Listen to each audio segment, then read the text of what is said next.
ত্রিকোণমিতি খুবই ইজি, তাই না? না।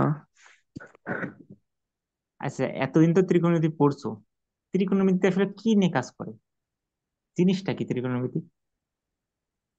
ত্রিকোণমিতি আপনার সাইন ট্যান কট এইসব নিয়ে কাজ হয়। কি আর সেই প্লেনের জিনিসগুলো? উচ্চতা, আহ, কোনো কোনো একটা কিছুর উচ্চতা মাপা যাবে। তাই? উচ্চতা তো আমি ফিতাতে মাপতে পারছি। আমার সাইন টেন কি কস কি করুন?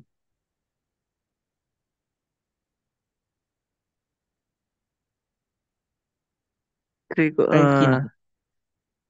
ত্রিকোণমিতি আপনার জ্যামিতিক কোয়ালিটি। মানে জিনিসটা কি জ্যামিতি তো? যখন কথা বলবো তখন আমি পেঁচাবো, ঠিক আছে, ওর ব্যাপার না আমার এখন। আমার ত্রিকোণমিতিতে এসো। ত্রিকোণমিতি জ্যামিতি এক জিনিস না, দুটা ডিফারেন্ট জিনিস। বাট কি জন্য দরকার ত্রিকোণমিতি?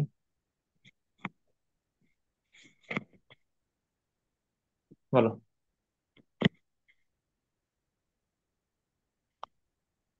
কোনো দরকার নেই। মানে কোনো আমাদের দরকার নেই? বইতে অনেক জিনিস অনেক ম্যাথই আছে যেগুলো আমাদের বাস্তবে কোনো লাগে না আর কি। প্রয়োগ নেই? আচ্ছা। জি। এটা তোমার এটা তোমার ভুল ধারণা। এটা এমনিতে সবারই ভুল ধারণা থাকে যে এটা ফাও শেখাচ্ছে, কোনো কাজ নাই। বাট অন্য সাইডে যেমন দরকারি, তার মধ্যে ত্রিকোণমিতি হচ্ছে সবচেয়ে অ্যাপ্লাইড জিনিস। সায়েন্সে পড়বা জি। আর ত্রিকোণমিতির ব্যবহার লাগবে না, এটা অবিশ্বাস্য বিষয়। এটা আপনার সবার সাথে জড়িত। সবার সাথে। শুধুমাত্র কেমিস্ট্রিতে বাদ আছে। তাছাড়া আমি তো আমার ফিজিক্সে একটা অঙ্ক এখন খুঁজে পাই না যেখানে সাইন ট্যান কস এগুলো নাই। সব। জি। এখন এর অর্থ এটা না, মানে অনেকে ভাবে "এ ভাই সাইন 90 ডিগ্রি মান মনে রেখে কি করবো?" হ্যাঁ, 90 ডিগ্রি মান মনে রেখে কোনো লাভ নাই। কিন্তু সাইন দিয়ে অনেক কিছু জানা যাবে। সাইন অনেক হেল্প করবে তোমাকে সামনের জিনিসগুলো বুঝতে।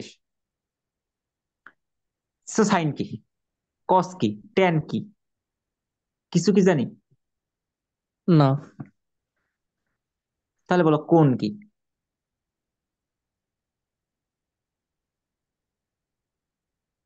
সাইন ট্যান কসে পরে আসি, আগে বলো কোন কি?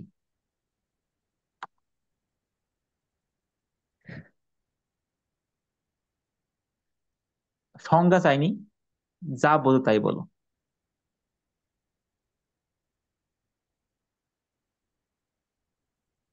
আহ,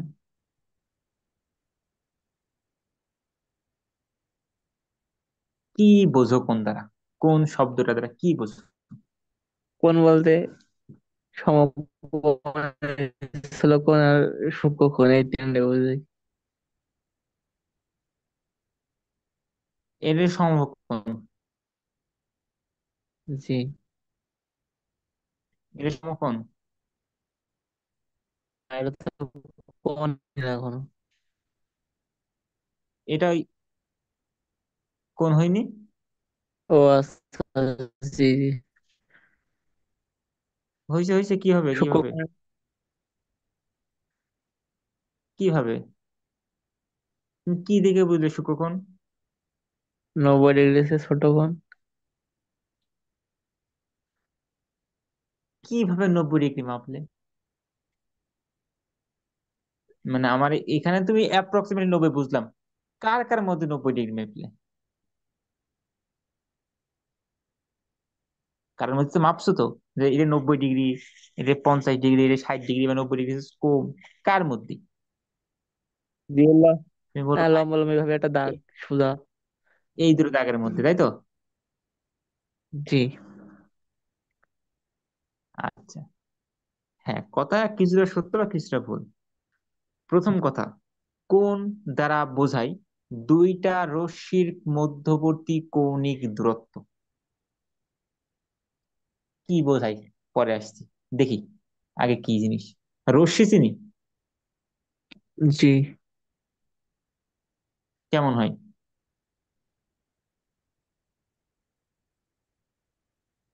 আমি প্রথম দিকে পড়াইছি এগুলো। বাবা, রশ্মি কেমন হয়? রশ্মি মানে আপনার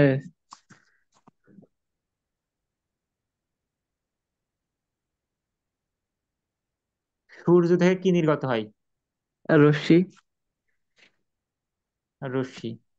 এখন সূর্য থেকে নির্গত হয়, তার মানে কি সূর্য, ওই যে, মানে, যদি এখানে সূর্য হয়, সূর্য থেকে আলো এভাবে বের হচ্ছে, বের হয়ে কোন জায়গায় যাবে এর কি কোনো শেষ আছে? না। কারণ সামনে মুখে চলতে থাকবে, এটা আমরা শিওর। কিন্তু এর পিছের দিকে কি কোনো শেষ আছে? আছে। না, পিছের দিকে এভাবে এভাবে চলতে থাকবে। পিছের দিকে আপনার সূর্য থেকে শুরু। সূর্য থেকে শুরু। তার মানে রশ্মি হচ্ছে এমন একটা জিনিস যার শুরু আছে কিন্তু শেষ হুম। নেই। ও আচ্ছা। এই যে আমি তীর আঁকছি, এই যে তীর আঁকছিলাম, আমি এখন দেখাই দিচ্ছি, মনে করাই দিচ্ছি যে তীরটা আঁকছে, এটা একটা কি, রশ্মি। কারণ এর সে, মানে শুরুর বিন্দু আছে, বাট শেষ বিন্দুর কোনো হুম। ঠিক নাই, যে কোনো জায়গায় নেই। শেষ হতে পারে। এটা একটা রশ্মি।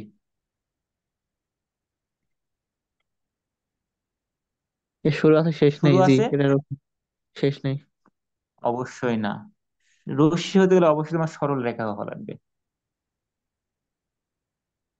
কেমন হওয়া লাগবে? সরল রেখা। বক্ররেখা হলে হবে না। না। কথা ক্লিয়ার? জি। আচ্ছা, এইবার আসো, আমাকে কি দেখতে পাও? জি। আচ্ছা। এ একটা রশ্মি, ধরো পেন্সিলটা দেখতে পাচ্ছ, এটা একটা রশ্মি। আর একটা রশ্মি একদম সেম বিন্দুতে, মানে এদের দুইজনের শুরুর বিন্দু একই জায়গায়। দুইজনের শুরুর বিন্দু কোন জায়গায়? একই জায়গায়। একই জায়গায়। হ্যাঁ। এইবার যখন, ওই যেমন মনে করো সূর্য থেকে আসছে, সূর্যের একটা বিন্দু থেকে দুইটা রশ্মি আসছে, একটা এই দিকে আসছে, একটা এই দিকে আসছে। তাহলে এই যে দুইটা রশ্মির মধ্যবর্তী একটা কৌণিক দূরত্ব, মানে এটা গোল করে একটা দূরত্ব পাচ্ছ না, এটা হলো জি কৌণিক জি। দূরত্ব। দুইটা রশ্মির মধ্যবর্তী কৌণিক দূরত্বকে আমরা বলি কোণ। দুইটা রশ্মির ও, মধ্যবর্তী কৌণিক দূরত্বকে কি বলি? কোন? কোণ। এবং এখানে সবচেয়ে ইম্পর্টেন্ট বিষয় যেটা তুমি এখানে মিস্টেক করছিলে, সেটা হচ্ছে একটা নির্দিষ্ট বিন্দু থাকা লাগবে। একটা নির্দিষ্ট বিন্দু থেকে উৎপন্ন হওয়া লাগবে, বা একটা নির্দিষ্ট বিন্দু থেকে সৃষ্টি হওয়া লাগবে। এখানে কিন্তু কোনো নির্দিষ্ট বিন্দু ছিল, না। কিন্তু তুমি এখানে জয়েন করতে পারো, এখানে জয়েন করলেও এবার 90 ডিগ্রি হবে, কোনো সমস্যা নেই, বাট এটাই ইম্পর্টেন্ট যে জয়েন থাকা। ভেক্টরের ক্ষেত্রে হয়, কিন্তু ভেক্টর না। ও, সেটা ভেক্টর বলা যায়। তাহলে একটা কি নির্দিষ্ট ফিক্সড পয়েন্ট থাকা লাগবে। জি। কথা ক্লিয়ার? আচ্ছা, বুঝলাম। এখন আমাকে একটু বলো, আমি যেটা দেখাইতেছিলাম, এই কলম, এই পেন্সিল, এটা একটা মোটা বিলে, মনে করো এই যেমন একটু, মানে, ফাঁকা দেখা যাচ্ছে, বাট ধরে নাও যে এরা খুবই চিকন। তো একটার উপরে কি আর একটা উপরিপাত হওয়া বলে, বা একটার উপর আর একটা রয়েছে না, তাহলে কোনো কৌণিক দূরত্ব আছে? না। কোনো কৌণিক দূরত্ব নাই, এখানে জিরো। যখন এটা আস্তে আস্তে কৌণিক দূরত্ব বাড়ছে, আস্তে আস্তে কৌণিক দূরত্ব বাড়ছে, আস্তে আস্তে কৌণিক দূরত্ব বাড়ছে, আস্তে আস্তে বাড়ছে, বের এইভাবে উল্টো দিক থেকে ঘুরে আসবে, ঘুরে আবার এই জায়গায় চলে আসছে, তাই তো? জি তাহলে কৌণিক দূরত্ব আস্তে আস্তে বাড়তি, মানে বাড়ছে, বাড়তে বাড়তে আবার কোন জায়গায় চলে আসছে?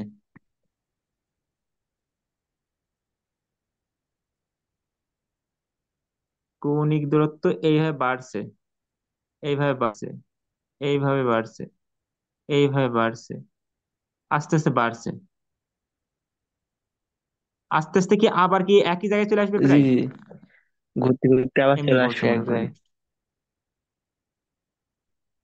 আবার আগের জায়গায় চলে আসবে। তার মানে এই কৌণিক দূরত্বের একটা সর্বোচ্চ মান আছে, একটা সর্বনিম্ন মান আছে। ওর চেয়ে বেশি কি মান হওয়া সম্ভব? না। আগের জায়গায় চলে আসলে তো আবার, মানে কোনো কোণ নেই। যদি আবার জায়গায় ঘুরে চলে আসে, দেখে আর কোনো কোণ আছে? না, কারণ না। কৌণিক দূরত্ব শূন্য। গুড। আচ্ছা, আর একটা অবজারভেশন দরকার। সেটা হচ্ছে, এই যে কোণটা, আমরা কি এইভাবে মাপছি? মনে করো এই দুটো রশ্মি আছে একটা নির্দিষ্ট বিন্দু, আমরা কি এইভাবে কোণটা মাপছি? মনে করো একটা জি। একটা তলের পান্না, মনে করো হাতের একটা তল আছে না, তলে এইভাবে ঘুরছে, এইভাবে ঘুরছে, কিন্তু আমরা কোনোভাবে মাপি এই হাতের তল আর এটা এমনি, এভাবে কি কোণ মাপা যায়? না। না।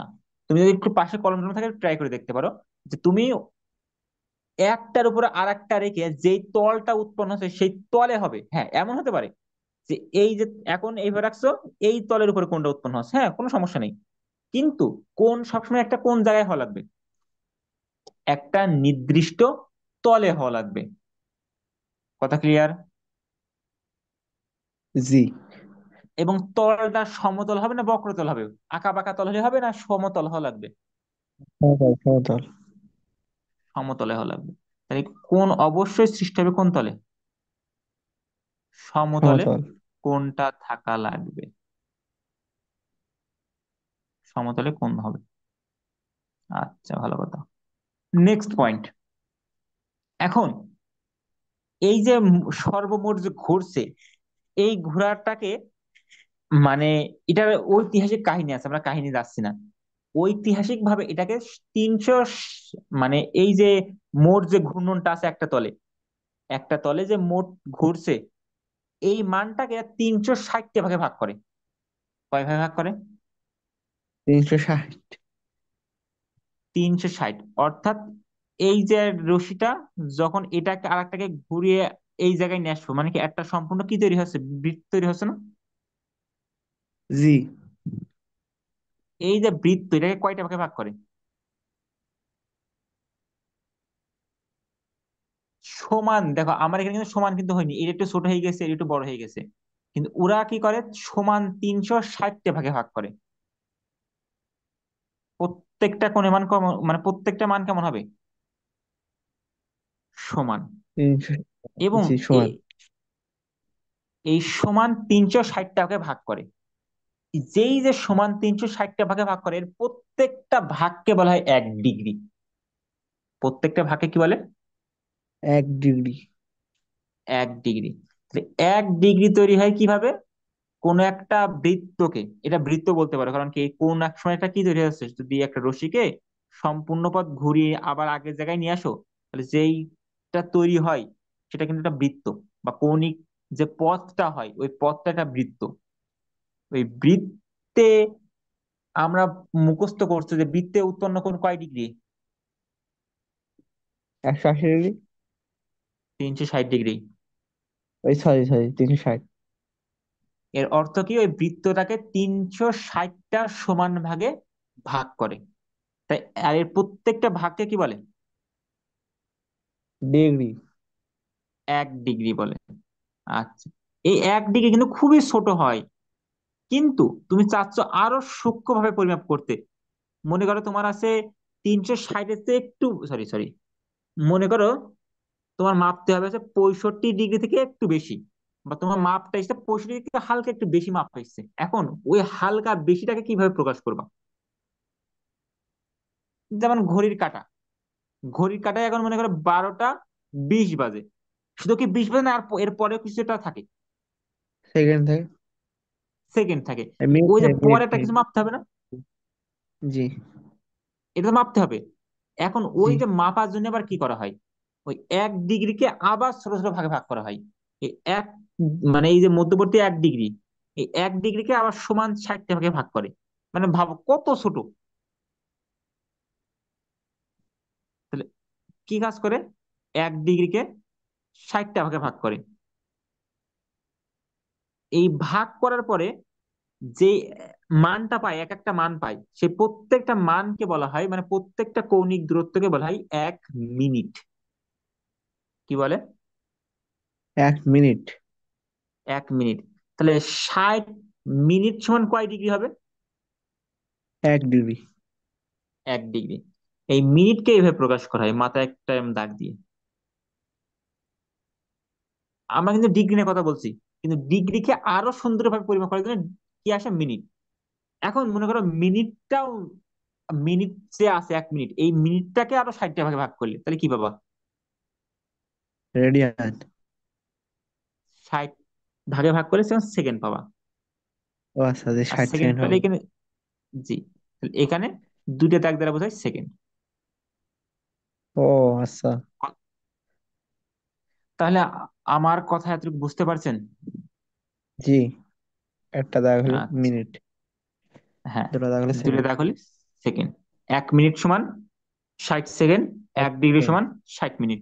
এক মিনিট। এইভাবে আমরা এতদিন পর্যন্ত কোণ পরিমাপ করে আসছি। আমরা এখন কোণের মানে কোণ কিভাবে মাপবো সেটা আমরা যাচ্ছি না, আমরা এখন কাজ হচ্ছে আমরা যেখানে জানতাম সেখানে কথা বলে শেষ করা করলাম। ওকে। জি। আচ্ছা, কোনো প্রশ্ন থাকলে বলো। না না, কোনো প্রশ্ন নেই। আচ্ছা, এরপরে কিসে যায়, কোণ। আচ্ছা, আর একটু কোণ নিয়ে ডিসকাস করি। গ্রাফ পেপার চেনো? জি। এই গ্রাফ পেপারের যদি একদম মাঝখান থেকে দুটো দাগ টানি, তাহলে একটাকে বলতে কি এক্স অক্ষ, একটাকে বলতে ওয়াই অক্ষ, তাই তো? জি। এটাকে এক্স ও এক্স বলা যায়, এটাকে ওয়াই, এক্স ও এক্স প্রাইম, ওয়াই ও ওয়াই প্রাইম। এখন এই রশ্মির সাথে আর একটা রশ্মি এইভাবে রাখলাম, এটা ধরো এ, ও এ বলতে পারো। এই এ বিন্দুর মানে ও বিন্দুকে কেন্দ্র করে এ রশ্মিটাকে ঘুরতে পারে, কোনো সমস্যা নেই, ঘুরবে। তাহলে এই জায়গায় কি হবে, আস্তে আস্তে কোণ তৈরি হবে, কোণটা আস্তে আস্তে কি হবে, বড় হবে, তাই তো? জি। এখন এই মোট যে একটা কোণ তৈরি হচ্ছে, মোট কোণটা কয় ডিগ্রি ছিল? 360। একে যদি 4টা ভাগে ভাগ করে দিলে প্রত্যেকটা ভাগের মান কত আসবে?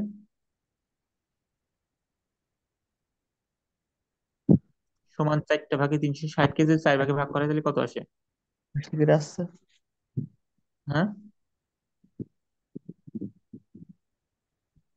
90 ডিগ্রি। 90 ডিগ্রি করে আসছে। তাই এই যে আমরা এখানে দেখো সমান 4টা ভাগে ভাগ করছি, প্রত্যেকটা ভাগের মান তাহলে কত হবে? 90 ডিগ্রি। 90 ডিগ্রি করে। এবং এই যে এক্স অক্ষ এবং ওয়াই অক্ষ এরা কিন্তু সবসময় 90 ডিগ্রি কোণেই থাকে। আর এই যে পদ্ধতি বা এই যে, এটাকে স্থানাঙ্ক বলে, মেইনলি একে বলে কার্তেশীয় স্থানাঙ্ক ব্যবস্থা। আমরা 13তম অধ্যায় মানে স্থানাঙ্ক জ্যামিতিতে পড়বো, জাস্ট জেনে রাখো কথাটা। এখন আমরা এ রশ্মিটা এভাবে ঘুরাইতে পারি, ঘুরিয়ে ঘুরিয়ে আবার এই জায়গায় নিয়ে আসতে পারি। মানে 360 পরে আসলে আবার কি হয়ে যায়, আবার জিরো থেকে শুরু হবে না, কৌণিক দূরত্ব কি ওখানে শেষ, জি। তাই তো? কিন্তু আমাদের ত্রিকোণমিতিতে একটু ডিফারেন্ট কাজ করে।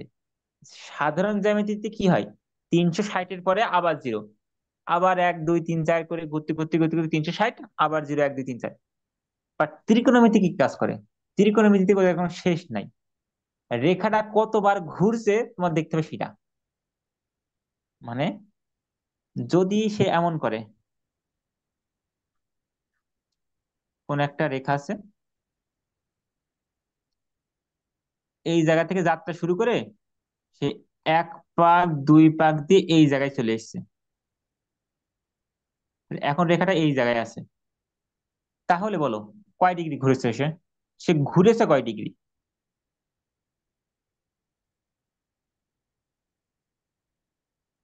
এখান থেকে এরকম 90, আর 90 180, আর 90 270, 360 আর 90 আর কত, 90। জি। 360, আর 90 কত, 360 আর 90। কত হয়, 450, তাহলে জি, 430। 430। কেন 360, 450 হওয়ার ও কথা তো। জি। তাহলে 450 ডিগ্রি। এই যে 450 ডিগ্রি, এটা কিন্তু যে সাধারণ জ্যামিতিতে কাজ করে না, এটা কাজ করে শুধুমাত্র কোন জায়গায়, উচ্চতর গণিত। ত্রিকোণমিতিতে, উত্তর গণিত আর ত্রিকোণমিতিতে কাজ করে। এবং আমি যখন তোমার এর গ্রাফটা পড়াবো তখন তোমাকে দেখাবো আসলে কেন এটার দরকার, এটা না হলে সমস্যা কি। যদি এটা না ধরা হয় না, তাহলে আমাদের অনেক কিছু ফেল করবে।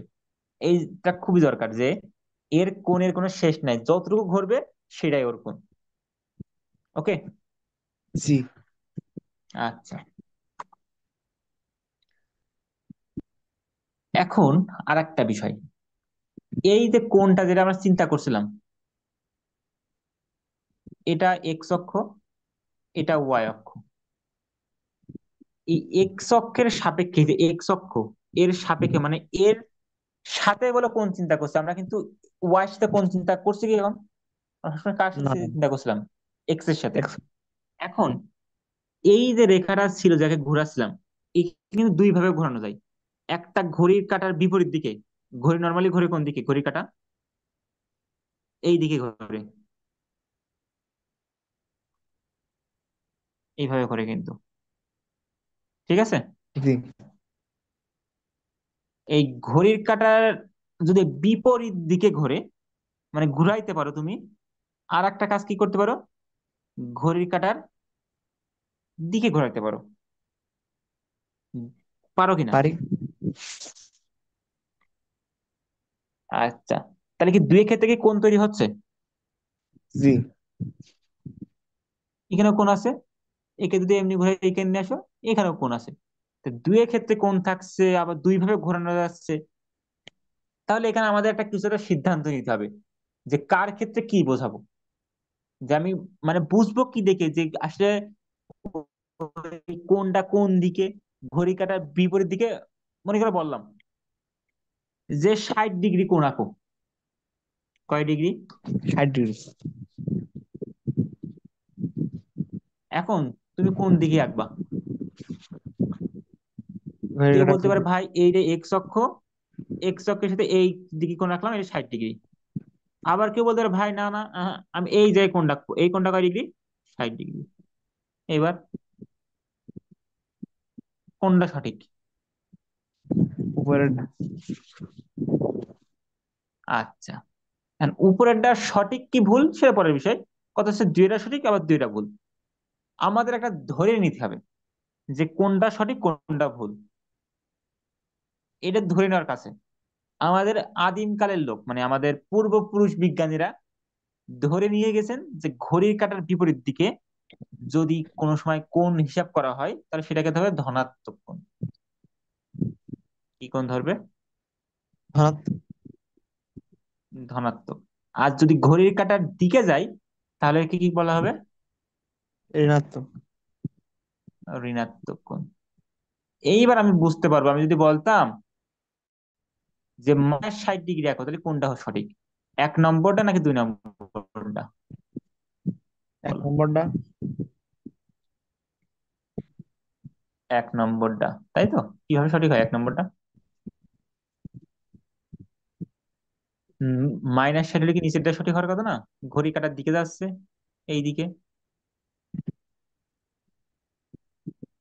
এক নম্বর কোণ আর দুই নম্বর কোণটা আমি তো বুঝি পাইনি, মানে নিচেরটা আর কি। ও হ্যাঁ, নিচেরটা সঠিক, জি। তাহলে এটা একটু লিখে রাখবা যে ঘড়ির কাঁটার বিপরীত দিক হলে নেগেটিভ কোণ বা ঋণাত্মক কোণ, ঘড়ি কাঁটার দিক হলে পজিটিভ কোণ। এই অনেক সময় এভাবে লেখা হয় যে ক্লকওয়াইজ। ক্লকওয়াইজ মানে কি? ক্লকওয়াইজ আর অ্যান্টি ক্লকওয়াইজ। হ্যাঁ, ঘড়ির কাঁটার দিকে ক্লকওয়াইজ মানে ঘড়ির কাঁটার দিকে, আর এই কোণটাকে ধরা হয়েছে কি পজিটিভ। সেম ভাবে অ্যান্টি ক্লকওয়াইজ,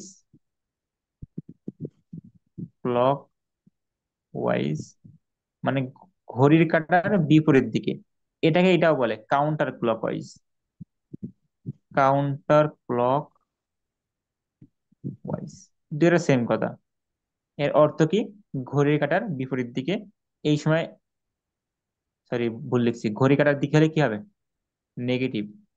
আর ঘড়ির কাঁটার বিপরীত দিক হলে হবে কি? পজিটিভ। পজিটিভ। ভুললে বলবা তো, নাকি ঘুমায় পড়ছো? না।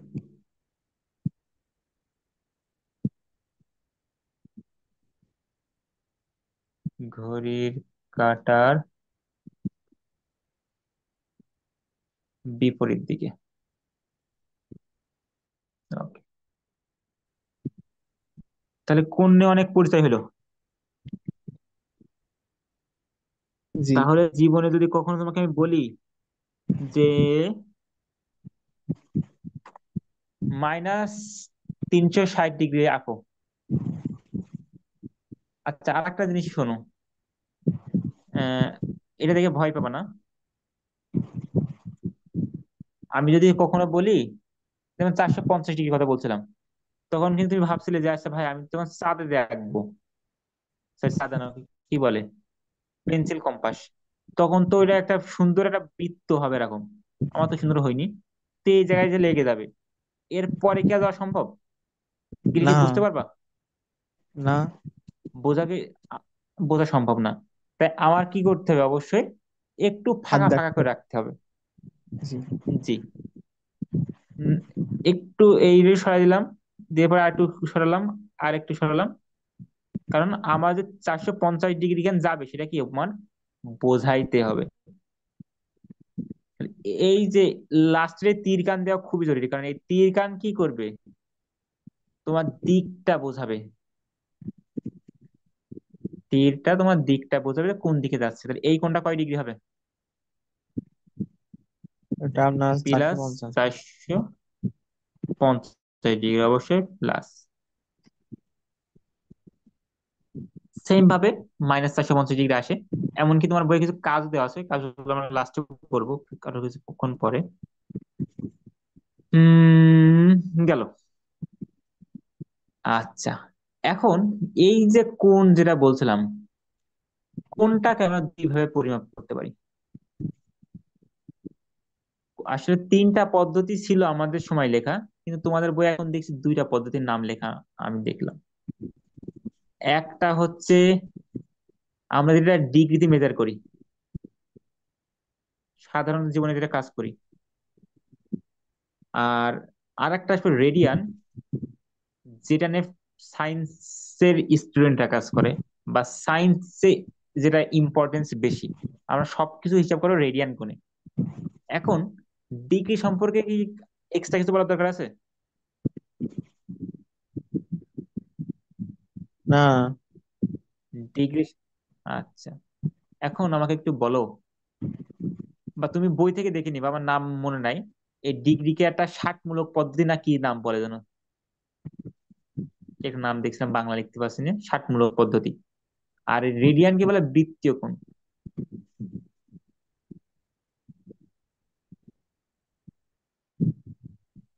আচ্ছা, বৃত্ত চেনো?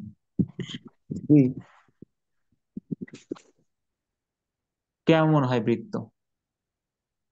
তিন 380, 360 ডিগ্রি হয়। কি হয় 360 ডিগ্রি? কোন? কি বৃত্ত হাতে দেখা সম্ভবে?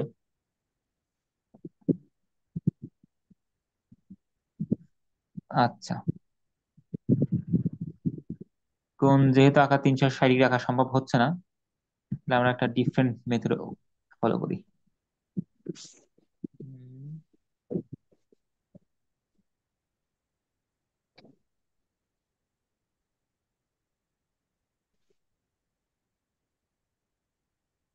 ওকে।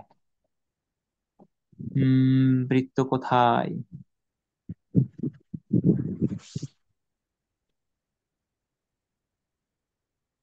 ওকে, এই বৃত্ত, এই বৃত্তের ব্যাসার্ধ চেনো কি? ব্যাসার্ধ। কেন্দ্র থেকে একটা নির্দিষ্ট দূর। জি। আচ্ছা, এখন এই যে সেই কেন্দ্র, আর এটা আছে আর ব্যাসার্ধ। এখন এই যে ব্যাসার্ধ, ব্যাসার্ধ যেটা আছে, এটার সমান করে যদি বৃত্তের একটা অংশ কেটে নিই, আমি এই কথাটা যখন বলছি, আমি নিজেই বুঝতাম না এক সময় যে জিনিসটা আসলে কি বোঝায়। একটু আমি তোকে বোঝাই। এই যে আর মাপের একটা দাগ নিছি নে, যেটাকে আমরা ব্যাসার্ধ বলছি, জি। এই ব্যাসার্ধকে এভাবে বাঁকাবা, বাঁকিয়ে বৃত্তের পথের উপর ধরবা। সোজা না কিন্তু, সোজা ধরলে আলাদা বিষয়, কারণ আমার সামনে থাকলে আমি খুব ভালো বুঝাইতে পারি এই জিনিসগুলো। এখন আসো স্ক্রিনের ওই পাশে কিভাবে বোঝাই। এই ব্যাসার্ধ যেটা আছে, এটাকে বাঁকিয়ে ওই যে বৃত্তের যে পরিধি আছে ওই পরিধির উপর ধরবা। তাহলে এই যে পরিধিখান আছে, এই আর মাপের এই পথটাকে বাঁকায়ে এর উপরে এইভাবে ধরবা, একদম পথের উপরে। জি। ধরলে দেখ একটা কোন, একটা পথ তৈরি হয়েছে। হয়েছে তো। হয়েছে। এইবার এই যে এর শেষ যে পয়েন্টটা পাবা, এই পয়েন্ট দুটো যোগ করে দিবা, মানে কেন্দ্রের সাথে। তাহলে এই যে মধ্যবর্তী এইবার যে কোণটা তৈরি হবে, এই কোণটাকে কি যদি থেটা বলি, এই থেটা কোণের মান কত হবে? সেই মানটা হবে 1 রেডিয়ান। কত হবে? 1 রেডিয়ান। 1 রেডিয়ান কোণ আমরা বলতে কি বুঝি? কি বোঝো বলো? বৃত্তের 4 ভাগের 1 ভাগ। না, 1 রেডিয়ান বলতে বোঝায় কোনো একটা বৃত্তের যে ব্যাসার্ধ আছে, ওই ব্যাসার্ধকে যদি পরিধির উপর স্থাপন করি, তাহলে কেন্দ্রে যতটুকু কোণ উৎপন্ন হয় তার মান কত? সেটা 1 রেডিয়ান। 1 রেডিয়ান। অর্থাৎ এই আর মানটা যদি আমি এই জায়গায় ড্র করি, মানে আর যে পরিধি মানটা পাবো সেটা যদি এই পথের উপরে বসাই, তাহলে এর আগের পয়েন্ট আর এই শেষ পয়েন্ট, আর এই পয়েন্টের শেষ পয়েন্ট যদি যুক্ত করি, তাহলে এই যে মাঝখানে যে কোণটা তৈরি হয়েছে সেই কোণটাকে কি বলা হবে? 1 রেডিয়ান। রেডিয়ান। আচ্ছা, আমি এটা অবশ্যই অ্যানিমেশন বানাইতে পারি। দেখা যাক, আমি যদি টাইম পাই আমি একটা অ্যানিমেশন ভিডিও বানাই দিবানে, দেখিনি। ওকে, তাহলে 1 রেডিয়ান ছিলাম। জি। আচ্ছা, এবার আমাকে বলো, বৃত্তে পরিধি কত? 2 পাই আর। 2 পাই আর। তাহলে এরম বৃত্তে আমি কয়টা, মানে কয় রেডিয়ান পাবো? আমার কথা একটু বুঝো। দুই আমরা জানি রেডিয়ান বৃত্ত হচ্ছে পরিধি হচ্ছে 2 পাই আর। আমি একটু লিখি জিনিসগুলো, না হলে পরিধি হচ্ছে 2 পাই আর। এখন এই আর এর মাপ নিয়ে আমি এখানে বসলাম এক জায়গায়, আর এক জায়গায় বসলাম দুটো পেলাম, এবার তিনটে পাবো, চারটে পাবো, এখন কয়টা পাবো? মানে আমি কত রেডিয়ান হবে একটা বৃত্ত, সেটা আমার বের করা দরকার। বের করতে পারবা? 6 রেডিয়ান হয়। 6 রেডিয়ান হয়তো, যদি এবং কেবল যদি আমার বাচ্চাকালে ধারণা তোমার ভিতর থাকে যে এই যে ব্যাসার্ধ দোকান আছে, আমি কাটা কম্পাস দিয়ে দাগ টেনে দেবো। আমি ছোটবেলায় এমনই ভাবতাম যে এটা কি করব, এই যদি একটা বৃত্ত হয়, এই যদি এখান থেকে এর ব্যাসার্ধ আর হয়, তাহলে এই আর মাপ নিয়ে আমি কাটা কম্পাসে বসাবো, বসিয়ে এখানে একটা দাগ টানবো। টানলে এই যে মানটা পাবো, সেইটা আমার কি হবে? ব্যাসার্ধ রে- পরিমাপের মান। আর এটা যেটা কোণ তৈরি করবে কেন্দ্রে, কেন্দ্রে কই কেন্দ্র, এই কেন্দ্রে যে কোণ তৈরি করবে এই কোণটা হবে 1 রেডিয়ান। এবং এই কোণটা মজার বিষয় 60 ডিগ্রি হয়। আমার ক্ষেত্রে সে সময় হইতো। কেন 60 ডিগ্রি হয়? কারণ এটা সমবাহু ত্রিভুজ। এই বাহু যে মান, এই বাহু সেই মান, এই বাহু সেই মান, তিনটা বাহু সমান। এটা হচ্ছে সমবাহু ত্রিভুজ। আর সমবাহু ত্রিভুজের ক্ষেত্রে একটি কোণের মান 60 ডিগ্রি হয়। বহু অতীতকালে কোন একদিন প্রমাণ করে দেখাইছি। জি। আচ্ছা, কিন্তু এখানে কিন্তু এই যে দাগটা, এটা কিন্তু সরল রেখা না যে কোণটা 60 ডিগ্রি হবে। যে 60 ডিগ্রি হলে তাহলে মোট কয় ডিগ্রি, 360 ডিগ্রি, তিনশো জি ষাটকে জি। 60 দিয়ে ভাগ করলে কত হয়? 6 হয়। তাহলে এই কে কয় ভাগে ভাগ কয়বার যাবে? 6 বার যাবে, মানে 6 রেডিয়ান। জিনিস এটা না, জিনিস এটা না। তোমার বাড়ি একটু, মানে কোনো সিস্টেম থাকে একটু প্র্যাকটিক্যাল করে ট্রাই করে জিনিসটা কত হয়। আমি একটু বোঝাই তোমাকে। আমার বৃত্তের মোট পরিধি কত? 2 পাই আর। এই পরিধিকে আমি একটা সিম্পল অঙ্ক দিয়ে বোঝাই। উম, কি এমন অঙ্ক দিয়ে বোঝানো যায়?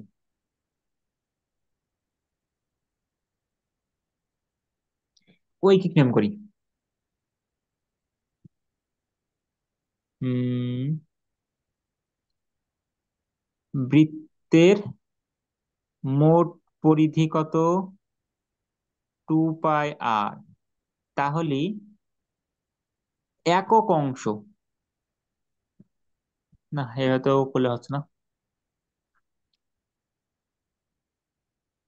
কি যুক্তি পড়ানো যায় বলো? যুক্তি খুঁজে পাচ্ছি না।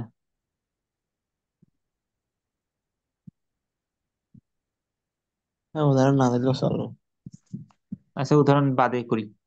দেখো, বৃত্তের পরিধি হচ্ছে 2 পাই আর। তাহলে এখানে মোট কয়টা কোণ হওয়া সম্ভব সেটা বের করার জন্য তোমার কি করতে হবে? এটা উদাহরণ দরকার, নাহলে বোঝানো খুবই কষ্টকর, ভাবতে হবে।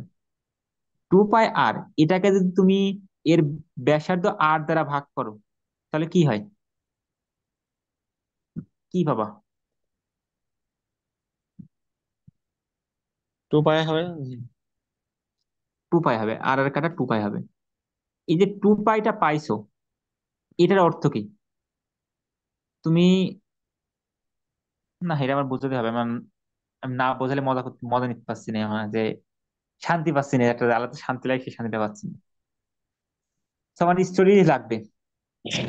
আমি নেক্সট দিন তোমাকে স্টোরি দিয়ে বোঝাবো না, আমি এখন জাস্ট এটাতে শেষ করি, কারণ স্টোরি ছাড়া আমার বুঝে মজা পাচ্ছি না। এই যে 2 পাইটা পাচ্ছ না, এখান জি। থেকে পায়ের মানটানের সূচনা আসে। পাই নাম শুনছো হয়তো, বা পায়ের মান কত হয়? 3.141596 ড্যাশ শেষ ড্যাশ নেই। Dash dash dash. শেষ নেই। সিম্পলি আমরা 3.1416 ধরি। এই মানটার সূচনা হয়েছে এই জায়গা থেকে। কারণ আমাদের একটা বৃত্তে মোট যে কোণ উৎপন্ন হচ্ছে সেটা কত? 2 পাই রেডিয়ান। একটা বৃত্তে মোট যে কোণ উৎপন্ন হচ্ছে সেটা কত? 2 পাই রেডিয়ান। এটা একটু তুমি বোঝার ট্রাই করো যে কেন 2 পাই রেডিয়ান হচ্ছে, অথবা তুমি ড্র করেও দেখতে পারো যে কেন 2 পাই রেডিয়ান হয়, 2 পাই রেডিয়ান হয়। তো এই যে 2 পাই রেডিয়ান, এটা কি? যদি রেডিয়ানে কোণ নির্ণয় করো, তাহলে মোট যে কোণ আছে, মোট কোণটা কত হবে?